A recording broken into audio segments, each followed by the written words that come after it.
Chapter 9. Be kind to our language. Avoid pronouncing the phrases everyone else does. Think up your own way of speaking, even if only to convey that thing you think everyone else is saying. Make an effort to separate yourself from the internet. Read books.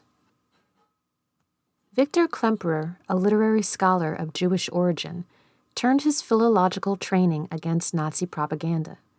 He noticed how Hitler's language rejected legitimate opposition. The people always meant some people and not others. The president uses the word in this way. Encounters were always struggles. The president says winning.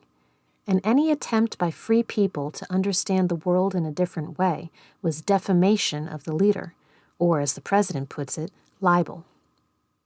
Politicians in our times feed their cliches to television, where even those who wish to disagree repeat them. Television purports to challenge political language by conveying images, but the succession from one frame to another can hinder a sense of resolution. Everything happens fast, but nothing actually happens. Each story on televised news is breaking until it is displaced by the next one. So we are hit by wave upon wave, but never see the ocean.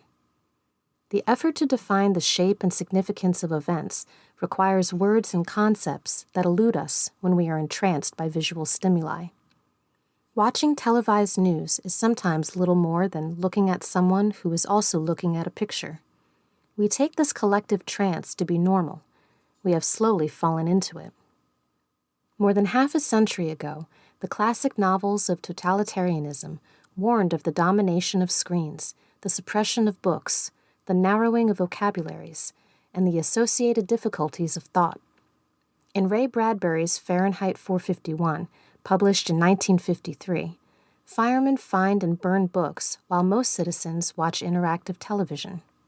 In George Orwell's 1984, published in 1949, books are banned and television is two-way, allowing the government to observe citizens at all times. In 1984, the language of visual media is highly constrained, to starve the public of the concepts needed to think about the present, remember the past, and consider the future.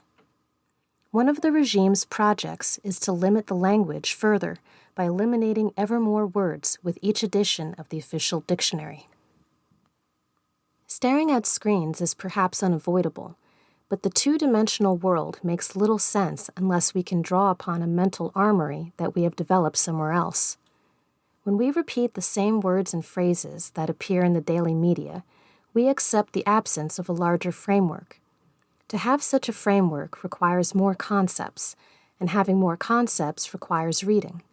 So get the screens out of your room and surround yourself with books. The characters in Orwell's and Bradbury's books could not do this, but we still can. What to read? Any good novel enlivens our ability to think about ambiguous situations and judge the intentions of others. Fyodor Dostoevsky's The Brothers Karamazov and Milan Kundera's The Unbearable Lightness of Being might suit our moment. Sinclair Lewis's novel, It Can't Happen Here, is perhaps not a great work of art. Philip Roth's The Plot Against America is better. One novel known by millions of young Americans that offers an account of tyranny and resistance is J.K. Rowling's Harry Potter and the Deathly Hallows. If you or your friends or your children did not read it that way the first time, then it bears reading again. Some of the political and historical texts that inform the arguments made here are Politics and the English Language by George Orwell, 1946, The Language of the Third Reich by Victor Klemperer, 1947, The Origins of Totalitarianism by Hannah Arendt, 1951, The Rebel by Albert Camus, 1951, The Captive Mind by Czeslaw Milosz, 1953, The Power of the Powerless by Václav Havel, 1978, How to Be a Conservative Liberal Socialist by Leszek Kolakowski, 1978, The Uses of Adversity by Timothy Garton Ash, 1989, The Burden of Responsibility by Tony Judt, 1998, Ordinary Men by Christopher Browning, 1992, and Nothing is True and Everything is Possible by Peter Pomerantsev, 2014. Christians might return to the foundational book, which as ever is very timely. Jesus preached that it is easier for a camel to go through the eye of a needle than for a rich man to enter into the kingdom of God. We should be modest, for whosoever shall exalt himself shall be abased, and he that shall humble himself shall be exalted. And of course we must be concerned with what is true and what is false. And ye shall know the truth, and the truth shall make you free.